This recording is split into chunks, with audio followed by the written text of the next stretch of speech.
meu coração acerca da presença de Deus. Hoje uma grande maioria busca pela motivação errada a Deus. Uma grande maioria das pessoas que vêm até o Evangelho buscam pela motivação errada e não pela motivação certa. E qual seria a motivação certa? A presença de Deus. Porque se nós não tivermos a presença de Deus, ou buscarmos a presença, escute, buscarmos a presença somente pelos benefícios da presença, de nada vale a pena. Se buscarmos Deus somente pelos benefícios da presença e não para ter a presença, sempre teremos necessidade. Guarde isso em teu espírito e coração. Não busque a presença, não busque a presença pelos benefícios da presença, mas busque a presença para tê-la com você.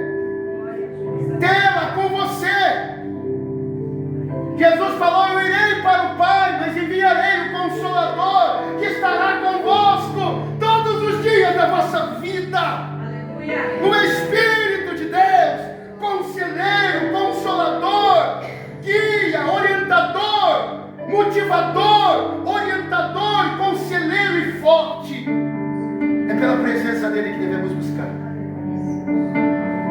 Entendeu? Porque iniciei falando, quando buscamos pela motivação errada, eu vejo uma grande multidão seguindo a Cristo pela multidão errada. No Evangelho de João, capítulo 6, Jesus está repreendendo a multidão, porque a multidão estava buscando Jesus somente pelo pão. E ele diz assim: vossos pais buscaram o pão que perece no deserto. Vocês estão buscando somente pelo pão e não pela presença do Espírito Santo. Abra teu entendimento nessa noite. Faça você entender o Evangelho. Faça você entender que a prioridade de todos nós é a presença. Não busque pela motivação errada, porque você vai se cansar. Você vai se cansar. E o dia que você não tiver a resposta daquilo que você queria ter de Deus, você vai se decepcionar. Há muitas pessoas que estão decepcionadas com a graça. Há muitas pessoas que se decepcionaram com Deus. Por que elas se decepcionaram com Deus? Não é culpa do líder, não é culpa do louvor. Se decepcionaram com Deus porque buscavam a Deus pela motivação errada e não pela verdadeira motivação. Eu quero a tua presença, porque aonde irei se não tiver a tua presença? E para onde andarei se não tiver a tua presença? Nós temos que ter a fome e a sede pela presença de Deus. Levítico capítulo 6, versículo 13 está dizendo, se você quiser anotar ou pegar, Levítico 6, 13 está dizendo: o fogo arderá continuamente sobre o altar. O papel do sacerdote era manter o fogo aceso. Todas as manhãs ele iria lá e mantinha o fogo aceso, para que o fogo não se apague. O nosso relacionamento com Deus não pode ser como micro-ondas. O nosso relacionamento com Deus não pode ser como micro-ondas.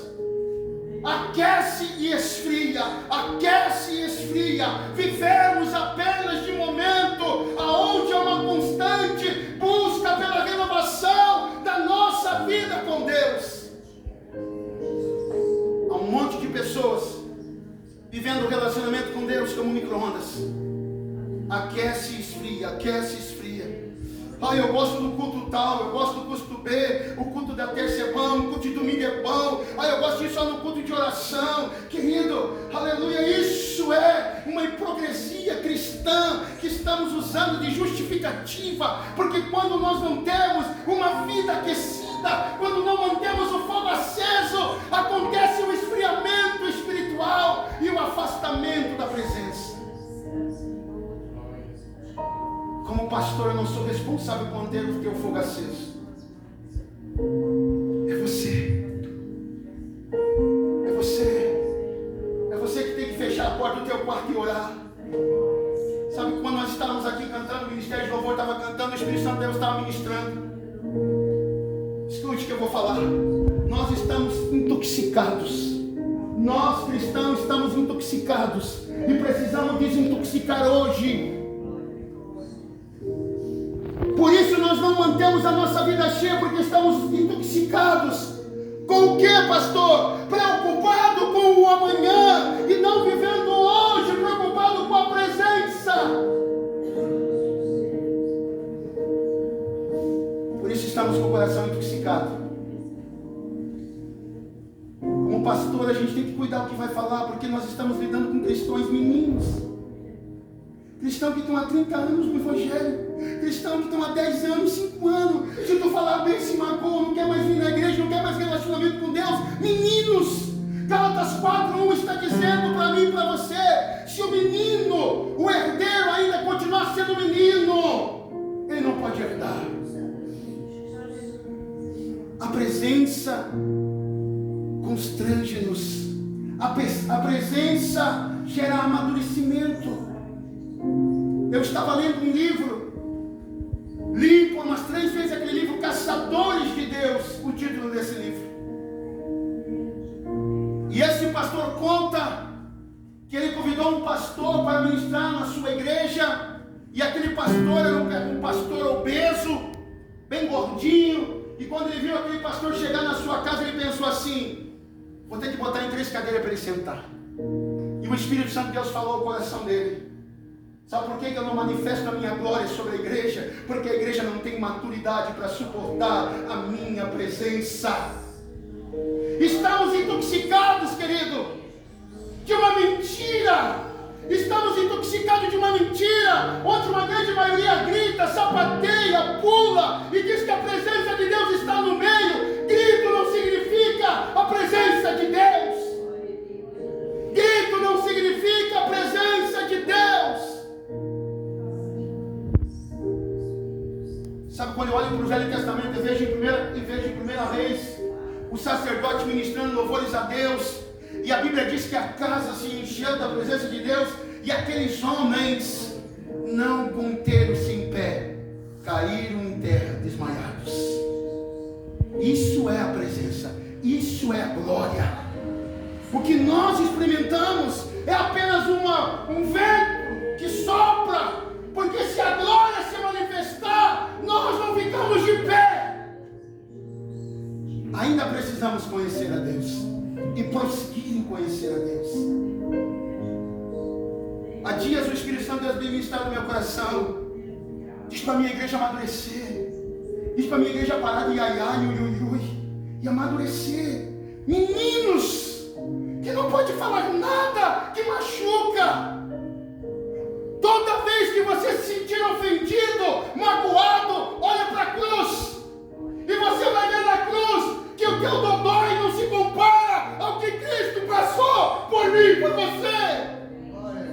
Nada do que eu e você passar se compara ao que Cristo passou. Por isso precisamos deixar de ser meninos e meninas imaturas, crianças com corpo adulto, mas que precisa amadurecer. Hoje você vai ser curado. Hoje você vai ser curado.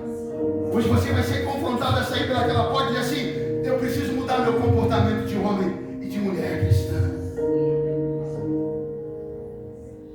Tem crente que não suporta a luta, querido. Tem crente que não suporta uma crítica. Tem crente que não suporta um aconselhamento. Tem crente que não suporta uma puxada de orelha. Tem crente que não suporta isso. Porque são meninos imaturos. Nossos irmãos antes de nós eram queimados na cruz. Nero, se não me falha a memória, louco, imperador romano, queimou milhões de cristãos. Pendurava na cruz e botava fogo, dava para os leões, e a plateia dos estádios aplaudiam de pé os cristãos morrendo. E toda vez que alguém queria negar, o outro segurava na mão e dizia assim: olha para a cruz, porque o que nós vamos passar não é nada comparado ao que ele passou. Está entendendo, igreja? Amém. Deixa de meninice. Nós estamos bloqueando o Espírito Santo por causa da nossa imaturidade, por causa dos nossos traumas, esquecendo que a presença de Deus é maior que o teu trauma que você viveu, é maior do que falaram para você que você não ia ser nada. Mas o Espírito Santo de Deus está dizendo hoje que você é importante. É importante. Quem de nós aqui trocaria a morte de Cristo para ele não morrer e nós passaríamos o que ele passaria? Nós não teríamos força. Até Jesus chegar no Gólgota, ele carregou uma cruz. Mas não foi só a cruz, querido. Ele estava com o corpo dilacerado, o corpo moído, olhos inchados, soco nos seus lábios, sem falar os hematomas, 39 chicotadas, corpo espedaçado, moído. E tem um momento que ele cai, porque ele era homem, 100% Deus, mas homem. Ele cai porque não tinha mais força o bastante, porque ele estava sentindo. Mas toda vez que ele pensava em desistir, ele pensava: eu tenho que concluir aquilo que eu comecei. Quem disse para você, quando você aceitou Jesus, que ia ser mil maravilha? Nós estamos intoxicados. Entenda por que eu estou falando dessa palavra. Porque estamos negociando com o pecador para ele vir na igreja. Chave de carro, chave de apartamento, e nunca chega a chave, nunca chega o carro. Onde Jesus ganhou os seus discípulos assim: vão pelo mundo, expulse os demônios, cure os enfermos, de graça recebei, de graça deis, e anunciai o meu reino que está próximo, anunciai o arrependimento. Este é o evangelho do reino. Arrependimento, arrependimento. Sem arrependimento ninguém entrará no reino de Deus. Sem abandono, confissão e abandono do pecado, ninguém verá a Deus.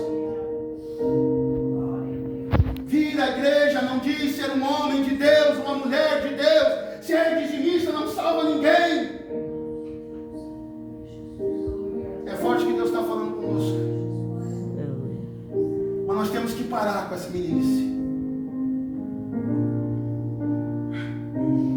Aleluia. Glória a Deus. Nós temos que parar com a criancice de criança. Nós estamos sendo muito criança e bloqueando. Quando nós não estamos impedindo, nós estamos interrompendo outros também de avançar. Estamos impedindo o mundo de vir até Jesus. Nós estamos impedindo o mundo de conhecer Jesus, porque estamos com o nosso cheio de dodói, ao invés de trancar no quarto e sair dali somente quando o Espírito te encher. Eu sempre dizia para os meninos do SOS Vida: cara, quando te dá a fissura da droga, lança a chave para o monitor, entra no teu quarto, fecha a porta, e só sai dali quando você sentir a presença de Deus, e você vai vencer a abstinência da droga.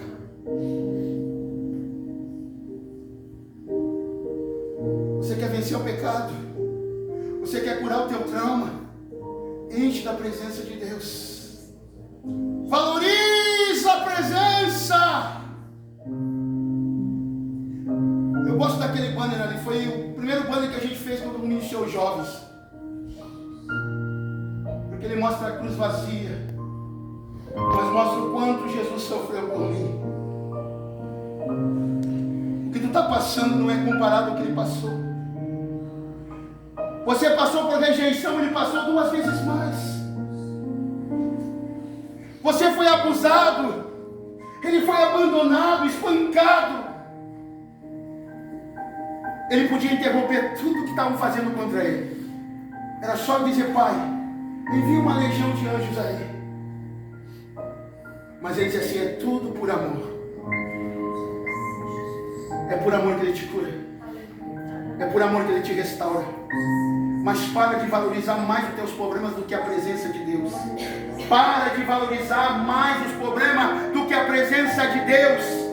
Campanha do tijolo não vai te curar. Campanha da vassoura que vai o mal para fora, a sujeira, não vai te libertar. A pedra que derrubou o gigante Golias não vai, querido.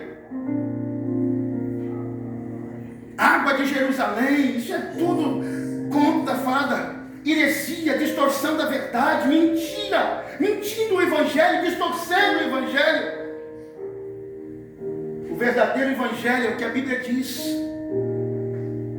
Visita os órfãos, viúva. Amar. Ontem está falando em Catuípe que amar o próximo, que você se relaciona é fácil. Mas amar quando você nunca viu, quando você nunca conheceu, é difícil. Nós somos uma família cristã caminhando para Jerusalém. Somos peregrinos, como está em 1 Pedro 2:11. Estamos de passagem por aqui, mas com uma missão. E o cristão, por onde passa, ele deixa um rastro. O cristão, por onde passa, deixa um rastro de boa atitude ou de má atitude. Por isso muitas pessoas eu estou quase careca de ouvir o que as pessoas me dizem: pastor, eu não vou me tornar crente, porque se é para ser igual Beltrano, eu não vou seguir. E aí eu olho para Atos dos Apóstolos, a partir do capítulo 16, eu acho, mas está em Atos dos Apóstolos, em Antioquia, o povo olha para os discípulos e diz assim: eles são cristãos, porque eles falam como ele, vivem como ele, andam como ele. A igreja precisa voltar a ser conhecida por sermos cristãos e por andarmos como ele andou. Isso é cristão. Pequeno Cristo com uma missão. Pequeno Cristo com a missão de anunciar o Evangelho da salvação. Quem disse que crente não morre? Quem disse que crente não pode ter câncer? Quem disse que crente não pode ficar desempregado, não pode ser assaltado, até morto num assalto? Quem disse que não? Mas o que o crente não pode é perder a salvação. O que ele não pode é perder a presença. Eu fui assaltado, me botaram uma faca no pescoço, um revólver dentro do meu ouvido. Incrível que pareça, naquele momento eu senti meu coração em paz, porque eu sabia: se eu morrer hoje, eu vou morrer por uma permissão de Deus. E se morrer, é porque eu já concluí aquilo pelo qual eu vim fazer nesta terra. Mas eu não morri, porque eu não havia concluído. Mas o que Deus não deixou foi que nenhum fio do meu cabelo caísse sem a permissão dele. Mas eu tive que passar pelo vale da sombra e da morte, mas dano nenhum eu sofri, porque a presença estava comigo. A presença é mais importante do que os benefícios da presença. Eu não sei se você está entendendo, mas eu clamo dentro do meu coração, angustiado, que você entenda que a presença é mais importante do que os benefícios da presença. Não busque por causa dos benefícios da presença. Amanhã você pode ficar sem casa. Amanhã até calçado vai gastar e você vai buscar Deus só por causa da motivação de presença, de presentes pela presença. Busque pela presença. Querido, tem uma canção que o ministério canta. Quem pisou no Santo dos Santos, seria possível cantar um pedacinho, irmão? Se for possível, sabe? Essa canção é muito... Às vezes a gente canta, irmãos, e a gente não para ouvir. Sabe por que eu estou dizendo que nós estamos intoxicados? Nós falamos demais com Deus. Pastor, mas não devo falar assim. Você tem que falar, mas tem que deixar ele falar. Deixa ele falar.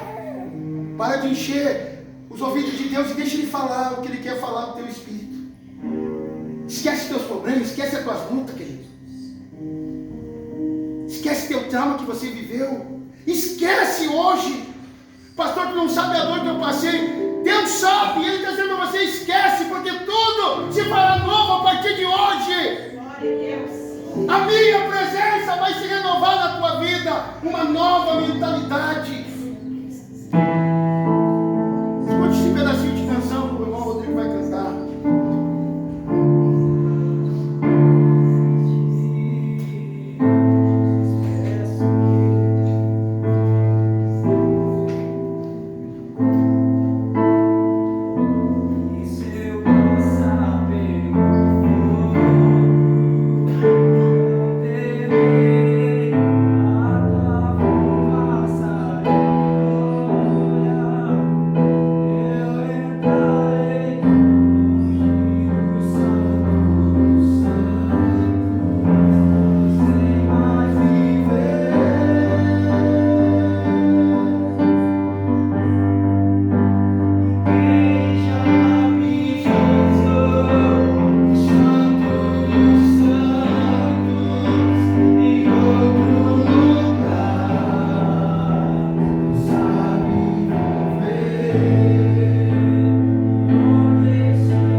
A última farinha, querido, e o último azeite estava no fim. Nada que atrapalhe isso. O último azeite estava no fim, a última farinha estava chegando ao final. Mas durante todo o período em que não choveu, ela não passou fome. Mas o que mais me chama a atenção do que estou falando hoje é que ela não estava preocupada em morrer. Escute o que eu estou falando aqui, queridos. Esses tempos atrás, aqui na mesma igreja que prego, eu perguntei para a maioria dos cristãos que estavam aqui: quem gostaria de morrer e ir para o céu? A grande maioria que estava no ambiente não levantou a mão. Por quê? E isso me preocupou, porque estamos apegados a esse mundo. Escute o que Paulo falou em Colossenses 3: aquele que ressuscitou com Cristo, buscai as coisas lá de cima, pensai nas coisas lá de cima. O cristão tem que se preocupar com as coisas lá do alto, desejar o céu, e não se preocupar com as coisas momentâneas e passageiras, porque já diz passageira, mas o céu é eterno. Toda vez que um cristão não deseja ir para o céu, é porque ele ainda está enraizado nesta terra, e nós estamos em missão pelo tempo determinado por esta terra. Vai chegar o final da nossa jornada nesta terra, e o que você deixou para trás?